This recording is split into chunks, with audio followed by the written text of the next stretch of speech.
Hi guys, it's Nikki with Nikki Speaks, and I'm back with another video. We'll get into Stefan Diggs, his new assault case, and what that means for Cardi B, and also what her estranged husband Offset may have to do with all of this. But before we get into any of that, don't forget to like, comment, and subscribe. So, as we all know, Stefan Diggs is not a stranger when it comes to legal problems. Back in 2025, around October or November, he had to file a libel lawsuit against a social media influencer that he was connected to named Christopher Blake Griffith. So, this young man was going around accusing Stefan of not just drugging him, but also SAing him. And that was supposedly an assault that took place in 2023. Well, I'm assuming that Stefan got tired of this gentleman going on different blogs, doing videos, and so he did file a lawsuit against this man. Well, Christopher Blake Griffith turned around and countersued Stefan. That has yet to go to court. But then let's fast forward to December of 2025. Stefan saw himself in trouble again, but this time it was actually with the laws and not just a civil suit. So in December of 2025, he did face charges of felony strangulation and a misdemeanor assault from his personal chef. So his personal chef accused him of physically assaulting her as well, and that case has yet to go to trial. Now, fast forward to now, 2026. 2 days before Stefan Diggs is to appear in his very first Super Bowl, and a new case has emerged. So, according to TMZ, he's being sued for defamation and more. And in the documents obtained, the legal documents obtained, a man who claims he used to work for Stefan says in July 2024, Stefan requested that he arrange for Stefan's Ferrari to be transported from Miami to New York and then to Houston. But he says the Ferrari was stolen in Houston. The guy also claims that law enforcement concluded that the Ferrari was not stolen by him, but by third parties in a sophisticated theft. But he says that Stefan started telling people in their circles, their circles, I'm assuming, that the guy actually stole the car. Well, he denied stealing the car and also claims that Stefan's false allegations caused his concierge business and consulting business to suffer. And he even took it a step further when the guy started speaking out amongst their circle and had him, according to this guy, allegedly beat up, in which Stefan's brother, Trayvon Diggs, was present. Now, this man is saying that he suffered extensive damage due to that beating. He even suffered a torn ACL. I was not able to find any documents where he went to the police or there was something filed back in December with the police, because if this did happen, and I'm not saying that it didn't, that part of things is very criminal. That's not civil. Civil is going to be, oh, you caused me to miss out on money because you were talking, to other people and bad mouthing me to our inner circle. But if he was beaten to the point where he had this type of damage, then that's criminal and should have been a criminal case and should have been reported to the authorities. Now, again, I'm not saying it didn't happen, but a lot of people are suspicious at the timing of this civil lawsuit dropping. So, as we know, the Super Bowl is a few days away, and there has been a lot of hype surrounding not just Stefan being in his very first Super Bowl and his team, but also Cardi B. And the reason why is because you have everyone trying to guess whether or not Bad Bunny is going to bring her out during a halftime performance.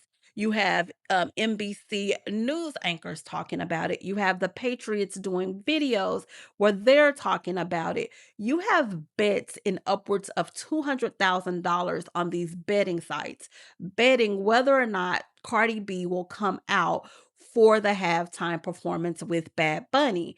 And so there's a lot of hype around Cardi B right now and this Super Bowl. And what people find extremely weird about this is really the timing of it all. Because not only was this lawsuit filed 2 days before the Super Bowl, and all of the news sources and blogs picked it up immediately, but also earlier in the day, a weird interview, and not weird in terms of the interview itself, but again, weird because of the timing. But an interview with Offset, and I think the name of the host is Don't Call Me White Girl.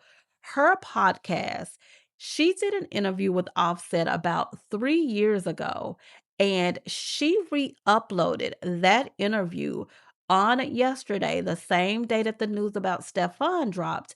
And every single blog started picking up on that interview as though it was a brand new interview, and the things that he was saying, the apologetic nature that he had in that interview.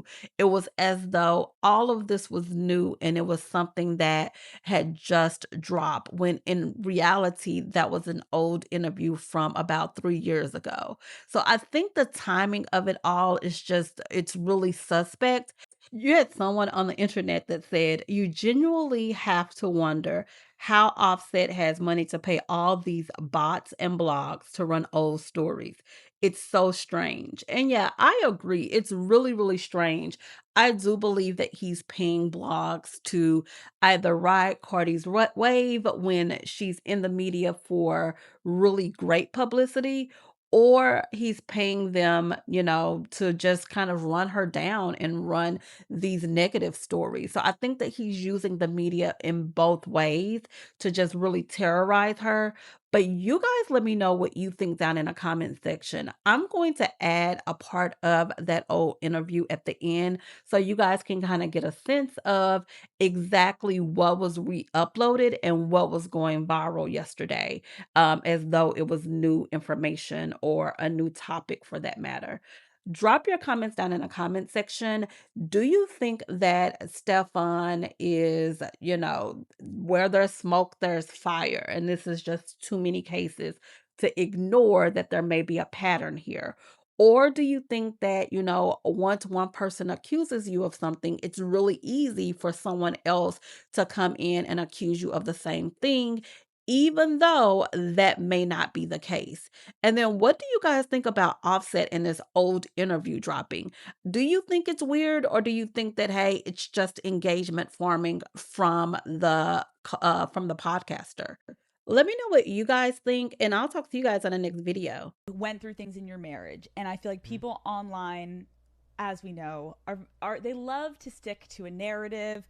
They love to be like, once a cheater always a cheater. Like, why do you think so many people are just stuck on that and like can't move on? Because I feel like people dive into negativity. Also, I feel like there be like a hate train of of people that don't like my wife, right? And she does everything else to the T, so that's the only thing you can attack. And it's like we are humans, but I hate that shit because at the end of the day, it does affect home. And at the end of the day, like we move past shit, get past shit, grow up. I was married very young. I was 26 years old getting married as a mega superstar, number one album, number one record, fastest life ever. I made mistakes, right? But it's like that's like me walking up to somebody. I just be wanting people to feel how they feel. Like, oh, you failed college. You didn't make it through college. You went to college and you didn't make it through, and you work a bullshit job. People that would never want to hear that shit every day. Like every day you wake up, or every day you feel like, or something you got to say every couple weeks or something. It's like, oh yeah, you work at McDonald's. That shit is fucked up.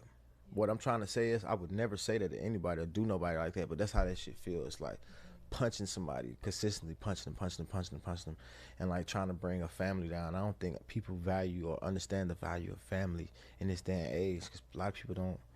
A lot of people not married like it used to be. A lot of people don't talk to their parents.